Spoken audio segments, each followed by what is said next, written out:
Hello, John Bassford here. I'm here with Paul Leviton. We are shooting from Times Square, where my book launched in February, and it's going to be on a billboard tomorrow.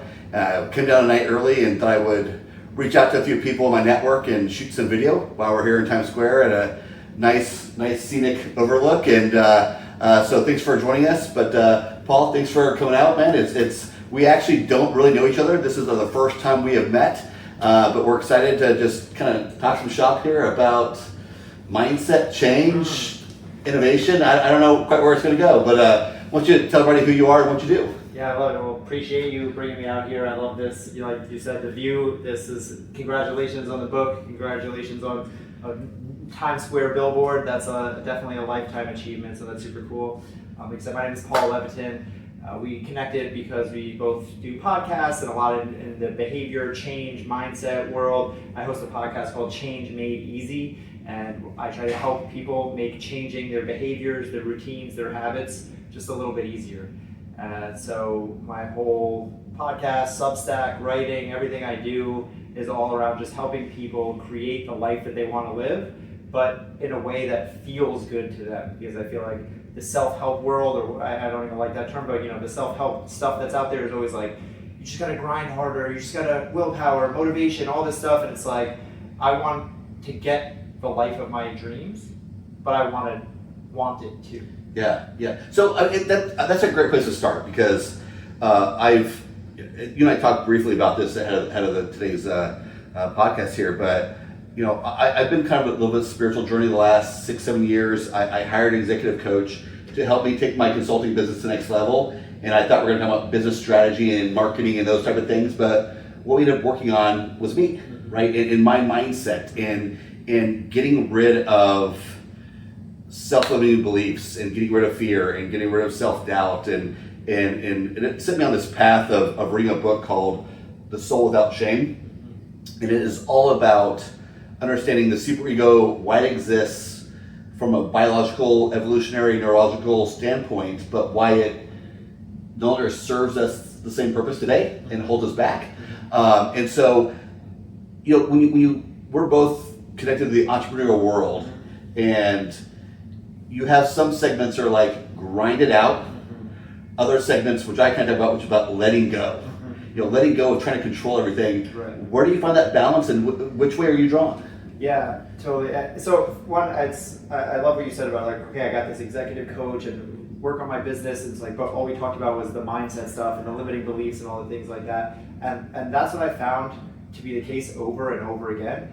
And something I say a lot on my podcast is everything is the same, and everything is an analogy for everything. So this is why I like, on my podcast, I talk to business leaders, I talk to entrepreneurs, I talk to psychologists, I talk to therapists, I talk to coaches, I talk to moms. And my whole thing is like, let's dig down a level deeper and find the common thread of success that goes through all of these things. And what you'll find is it's the same shit everywhere, right? It's like, if you had to boil down success into one word, if you ask 99 successful people, 98 of them will tell you that one word is consistency, right? So it's like, you can be dumb as a box of rocks, and if you're consistent and you show up every day, you'll beat 99% of people. Yeah. So we know the secret to success. Everyone's like, what's the secret? So whether you want to be more fit, want to eat better, want to start a business, you want a healthy relationship, you want a healthy relationship with your partner, show up forever. Yeah. Keep doing it, right? Don't tell me what you can do for 6 months. Tell me what you can do for forever, right? So it's like everything comes down to that foundational thing. So if that's the secret, right? Like yes, you have to do the work, but you have to do the work consistently, right? So like if that's to me, like what I've figured out is like the foundation of everything again, right? You can take that and go a level higher. It's like, so now for fitness, how do you become consistent in your fitness? For your business, how do you become consistent in your business? But how many people in today's, like you said, in entrepreneurial world, everyone wants to be an entrepreneur, and everyone has an idea, and everyone, maybe, if 100 people have an idea, 50 people start. If 50 people start, 25 are still doing it a year from now. And if 25 people are doing it from a year from now, 10 people are doing it 10 years from now, and one person is doing it forever, and that's the person who wins. Yeah. So it's not like who has the best business plan or who has the best business model, it's who can do the thing the longest. So now, if that is what I think is the route to success, which is what I truly believe, then the strategy is now, how do you become more consistent? Yeah. And to me, the answer is not grind it out, Yeah. because that implies relying on willpower, motivation, grit, all of these words. People will say, well, it's not, you don't have to be motivated all the time, but you have to have a deep why, or you have to have a willpower, all these different, like they're just the same word mixed around. It's like, so for me, that's why my thing is change made easy. One, it's just change, right? I didn't say fitness made easy or business made easy, it's just change, because everything is change. You have what you have, you want something you don't have, that comes at the other side of change, right? You have this much money, you want this much money, something's gotta change. You have this body, you want this body, something's gotta change. So now, all you have to do is be consistent, right? So you want this body, here, do this workout and this diet, but do it for 2 years. You want this much money, here's a business plan, do it for 5 years. So now we have to figure out how do we make you consistent. And to me, again, the only answer that I come to that works across the board is make it so easy that you don't not want to do it. Yeah. So many people try to grit their way through it or grind their way through it, where it's like they wake up and it's a slog, and like you can white knuckle your way through things for, it depends how long, right? If you're super motivated, right? It depends. If you're, again, you hit, people say, well, when I had no money and I was living on my mom's couch, I got it done. It's like, well, yeah, you had to figure it out. Yeah. And so, or like or I became, I found out my wife was pregnant and like I got my shit together. It's like, again, like your ass was on the fire. But a lot of us aren't coming from that right now. Right. Coming from a place of like, I have a job, maybe I have my own business. Yeah. It's making me good money, but it's not making me retire at 45 and be able to go on vacation with my kids' money. And so I want to be an entrepreneur, but not from a real place of deep need, more from a place of like, it would be nice. Yeah. And that's the thing, motivation and grind and grit, they will get you there if you need it, because you have no other choice. Yeah. So you, like when you're, when an animal is trapped, it will chew its own arm off, right? So if you're up against it, if you're at rock bottom, you'll figure out a lot of stuff. But if you're just like, man, I'm making $100,000 and times are tough right now, and $100,000 doesn't stretch the way it used to, and I really need to be making $400,000 to live comfortably, you're not in a life or death situation there. So like if you're saying like, I'm gonna do this by just grinding it out and just putting my like, eventually subconsciously your brain is gonna go, yeah, $100,000 isn't that bad. Like I don't need to put up with all this bullshit, and you're gonna give up, you're gonna quit, and you're gonna start back where you started. Whereas if you can make it easier to where it's like, you find something you're passionate about. You start writing about the topics that you like to write about. You work in an industry that you enjoy. So now it's like you're going to work, but it's still a grind, but you don't hate it. You don't push back against it. Like that's to me the sweet spot of where people find real success. Yeah, I mean, it's very interesting, right? Because talking about grind, when your back's up against the wall, etc., and also where you are in life. So, I was in my mid-30s is when I really wanted to start taking my life and career to the next level, right? And I've been working on it for years, obviously, but like this really just had this fire underneath me, like I'm behind the eight ball. Like I gotta move things forward, which was a negative attitude from my part. You should always start with where you are and start from there, right? But I didn't have that mentality. Again, that's some of the stuff I worked with the executive coach and through that kind of my spiritual journey. But when I started surrounding myself with entrepreneurs who were coming much more from the blue collar world, didn't have a lot, where here I am, law degree, MBA, professional certification. I'm making upper six figures.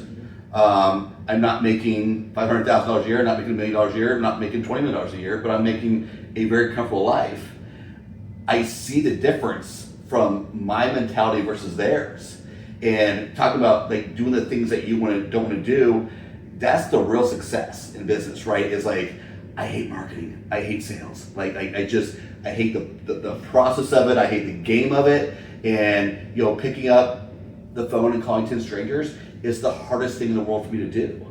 But the people, when they're back against the wall, they're willing to like just walk up to anyone, right? Like do anything for the money, right? Like so how do you bring yourself into that mode, even when your back is not against the wall, but you want it to be to go to the next level? How do you do that? Right. That's the hardest thing, right? And again, that's why, like I said, everything is the same. Because what you just said about business, like, well, it's so hard to do the things I don't want to do, the marketing, the sales, to make those sales calls when like I don't really need it. Like I'm not going to starve tomorrow if I don't make the sales call. And it's the same thing with fitness, right? So all of this, I was a fitness and a nutrition coach for over 10 years, and that's where all of this came from, because I just started to see people and how they act, and it's like the people who would make the biggest change would be the people who came in and would say, I went to the doctor today, he told me I have high blood pressure and I'm not going to see my son graduate high school if I don't change my life right now. The people who didn't make it are the people who said, yeah, I'd like to lose 20 pounds, it would, and I'm like, what difference would that make you? They're like, yeah, it would feel great. And it's like, okay, well, like, but if you don't lose 20 pounds, like, well, that would kind of suck. And it's just like this weird limbo. So it's like, now what do you do where to your point, where your back isn't against the wall? So this is exactly where I find the discrepancy, where it's like, what I think most people do is like, they're like, okay, I need to make 10 sales calls a day. And so like, I have to just make that thing matter more, right? So this is like define your why, right? That's a big one, right? Yeah. And I used to be big on this, right? And I still am. If you go, my podcast is almost 400 episodes. You go all the way, scroll all the way back to episode 1. First episode is titled Start with Why. Okay. Because it's like, if you don't have a deep why, you're going to give up, right? That was my whole career as a fitness coach, was based on that. Every first time I would sit down with someone, like, why does this matter to you? Why does it matter for you to lose the weight, for you to eat healthy, for you to become more financially well off? Because if you don't have that why, you're going to give up at the first sense of turbulence, right? When things get hard, shit hits the fan, you're going to give up, which is true. But the problem that I've found now is that that's not enough. Meaning, if having a deep why was enough, there would be no such thing as a parent who is overweight or broke. Yeah. Every person goes, well, my why is my kids. I got to get healthy for them. And yet 70% of Americans are overweight or obese. 50% of people live below the poverty line, right? Like that, there's a disconnect there. Everyone has, if you don't have a kid, you got a mom, you got a sister, there's a reason that's so big that like, it's like you have a why. Everyone has a why. You have yourself, right? So it's like, if that was enough, it would have happened already. Yeah. So so instead of, it's like, rather than trying to motivate myself to do it by tricking myself into how bad I need it or something like that, it's like, I want to lower the barrier to entry to make it not so scary or make it not so off-putting. Sure. Right? So it's less friction. So this is the classic of like, I want to go to the gym and I never go to the gym. So it's like, do 5 push-ups at home. And then people will go, well, but that's not going to get me anywhere. But it's better than nothing. Yeah. And it gets you one step closer to the thing. So it's like, how do I make the thing so easy that to not do it would make me feel almost stupid? Yeah. Right? It's like, so if I'm putting out these calls, like I might know that if I make 100 calls, I get 10 people to pick up and I get 1 closed sale, and I have those numbers. So in my head, it's like, I need to make 100 calls. But again, it feels scary to me, and I don't do it. I know I need to do it, but I don't do it. So it's like, I'm gonna say, well, how about sending an email? And you're like, well, emails don't get the same response, it's not the same, but I'm like, but will you send an email? Yeah. Like, yeah, I'm not as scared to send an email.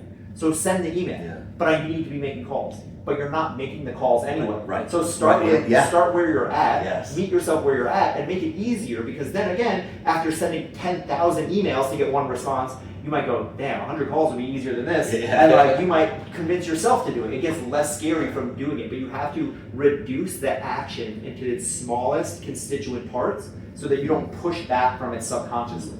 That's the same thing, right? Everything is the same. It's like, again, meditation, prayer, whatever you're trying to do, it's like something about it when it's too much, it feels overwhelming, and when it feels overwhelming, we don't do it. Yeah. Just a little bit of side note here, but something that you talked about that I think about a lot when it comes to the influencer world. You know, people always saying, my why is my kids, right? Like Grant Cardone is big saying, Right. I am building this legacy wealth for my kids. Right. Horseshit. Right. You are doing this because you like penthouse apartments and private jets, right? Like that's why you're doing it. Like you handing your kids bricks of cash on your private jet is not for your kids. Right. That's for your YouTube and your Instagram, right? So yeah, I mean, there's all kinds of things where we make believe that this external aspect in our life is going to make or break our life or change these things. But I mean, as we started out this conversation, it all comes down to us and our mindset and what we believe and how we see ourselves and all of these internal things that we have got to learn to take a grip of. Yeah, it's what you just said there, like it's about the external and the internal, right? And so it's like when we talk about the science of motivation, they talk about like what's an external motivator and internal motivator. And so people talk about this a lot, and they say like, well, you need to be like intrinsically motivated is what it's called, like internally motivated, right? So that's like, I want to lose weight because I'll look good. Even though that's I'll look good feels like me, it's like it's how other people will see me, right? So that's an external motivator versus I want to get healthy because I want to be healthy, right? That would be an internal motivator. But the thing is, like, it's a little bit more complicated than that because it's still everything that we do. We are communal, right? So it's like you just said, it's like I want to get healthy, but for my kids. Now, is that internal or external, right? So it's like, and again, like you just said, or it's like I want to do it for my kids. But really, that's his ego. So again, is that internal or external? So it's not this simple thing. Like people, like again, like I think it's just a little bit more complex than the. I used to say the same thing. I'm like, all right, well, you just got to find that internal motivation. But again, like I'm internally motivated by helping my mom. That's a real. Like, for me, when I talk about thinking about getting more money, it's like I can live on $50,000 a year and be happy. I like to ride my bike. I like to surf. These things don't cost money. I like to read books. I don't need a lot. Yeah. But the reason I need to make more money is because I want to take care of my mom. I want to take care of my sister. I want to take care of my nephew. I have people outside of me. So it's like, although that's like technically, so like classic motivation text would tell you that that's not a good motivator. But this is where one of the biggest rules that I teach people is like knowledge of self is a superpower. So like understanding yourself and like what motivates you, because this is why when I talk to people are like, how do you get motivated? And I'm like, how do you get motivated? Because like every person is different. It's like I'm motivated by like I said, like I go to the gym and work out because to me I know that when I work out I'm healthier, and when I'm healthier I'm able to give back to the world in a better way. Sure. And like so then if I don't do that, I'm less able to do that. Yeah. Right? So it's like, for me, everything is very binary. Sure. It's like either you're getting better or you're getting worse. It's an active choice. So whether, again, if I'm not choosing to work on myself, to read, to exercise, to try to make more money, I'm choosing then by the action of whatever opportunity cost, of what I could be doing in that time, to have less, do less, be less. And that's okay, right? There's no right answer here. If you can say, you know what, I'm okay eating McDonald's, and if I die of heart failure 10 years earlier, Big Macs are delicious, and like that's cool with me. Yeah. Then live your life. Yeah. The disconnect comes when people go, well, I want this result, but from these actions, and those two things don't jive. So you have to just start come down to a base level of honesty with you can want whatever you want, but you can't want things and then be upset when you don't get them, when you don't do the necessary action that come along with it. Yeah. I mean, I'm an avid weightlifter. I need to do some more cardio than what I do, but to trim down a bit. But I've been lifting for 23, 24 years. Never competed or anything, but take it serious, right? And I actually was getting on a sales call post a podcast yesterday, and I'd come to the gym. I was in my my cut off shirt and my shorts, and he's like, hey, I got some gym questions for you. He's like, you're an entrepreneur, you're a business person. How do you make time for the gym? I said, I put it in my calendar. Mm-hmm. There's a certain I tend to lift Monday, Tuesday, Wednesday afternoons, Thursday, Friday mornings because I take my son to school and go from there. My Calendly is blocked off in those times. Right. It's not an afterthought that I happen to go to the gym between 2 and 4 every Monday, Tuesday, and Wednesday. It's because that's the time I book for it, because that's important to me. I love the size, I love the strength. I also am someone who gets that natural high from working out and just the endorphins going. So you gotta bake in, you talk about, bake in the habits, right? Habits aren't accidental. You gotta be intentional about how to bring them about. Well, and it's funny because especially with fitness and nutrition, but again, this can be anything. Usually it's like whatever is hard for you is your thing. Mm-hmm. So for you, fitness and nutrition are easy. And when I say easy, I mean it's still hard, right? Yeah. But I mean easy in the sense that you are motivated to do it intrinsically.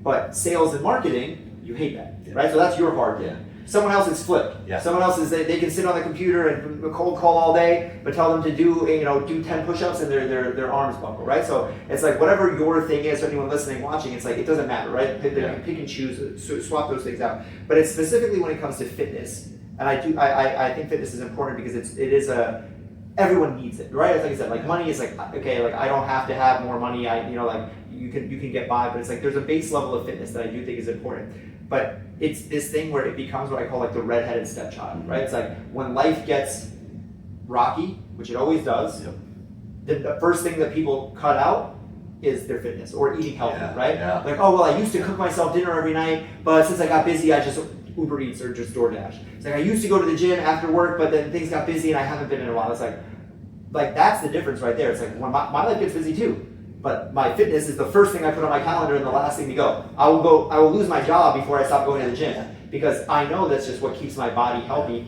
And so, it's the old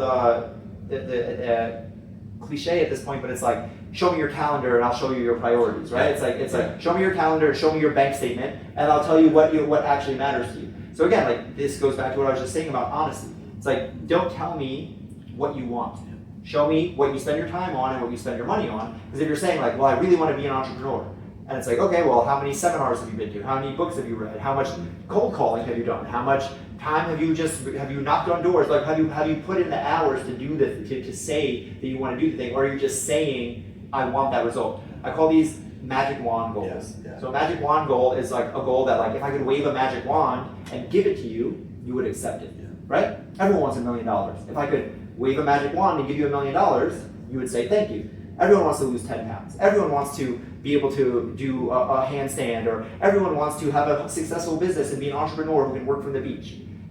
You telling me you want those things tells me literally nothing. Yeah. Tell me, what are you willing to trade for those things? Yeah. How much discomfort are you willing to sit through to get those things? Because it might be none, and that's fair. Then you don't really want it. Right. You want the result, you don't want the thing. So I have a framework that I take people through that's called EASIER, right? So EASIER is an acronym, EASIER, but the first thing is enthusiasm, E, right? Mm-hmm. So, but enthusiasm is enthusiasm not about the goal, right? Because again, everyone can get enthusiastic about the goal. Ask anyone else, I want to write a book. Tell me about it. Oh, God, well, of course you want to write the book.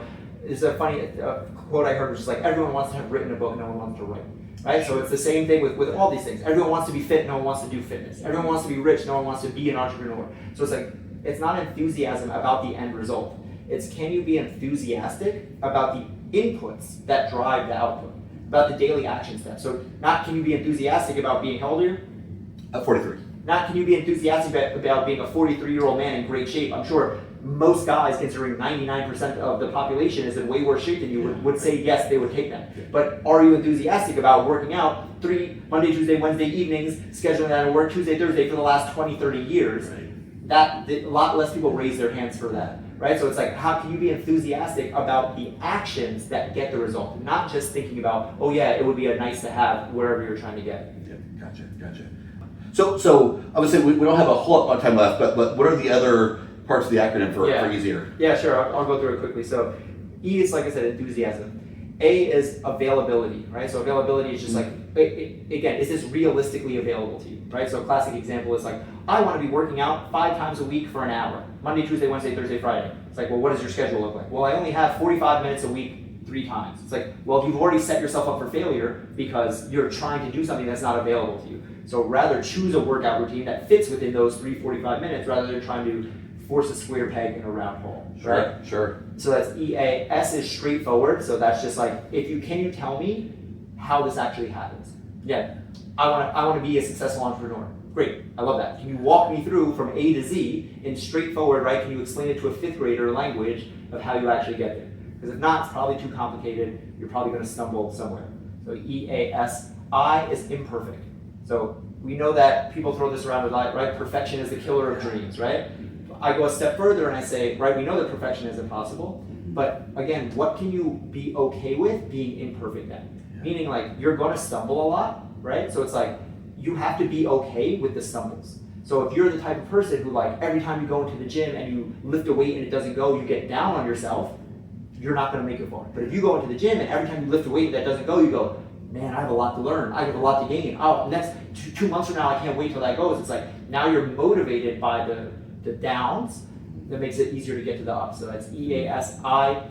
E is exponential. So exponential is, I want exponential returns on my investment. Yeah. Right? Meaning, like, I want to, so if someone will say like, oh, going to the gym is great because it's good for your body and it's good for your mind. It's like, again, everyone knows that. Why isn't everyone jacked? Well, because it also takes a lot of time and it's hard and you get sore and it sucks. So I have 2 good things, but I have 4 negative things. So I need to stack more good things. It's good for my mind. It's good for my body. It helps me better manage my time. It makes me more confident. I learn at the gym. It's better for my brain, blah, blah, blah, blah, blah. And now I have 100 positives to my 4 negatives, and that tips the scale. And the last thing, R, is repeatable. So repeatable is not can you do it once, it's can you do it forever. So whenever I'm thinking about a new habit, my question is, if I can do it forever, then it's worth doing. And if I can't do it forever, then it's not worth starting. Because if you're saying like, well, like again, I could go back to the beginning, I can white knuckle my way through this, I can grind my way through this for 6 months. It's like, okay, well then what happens at month 6 and 1?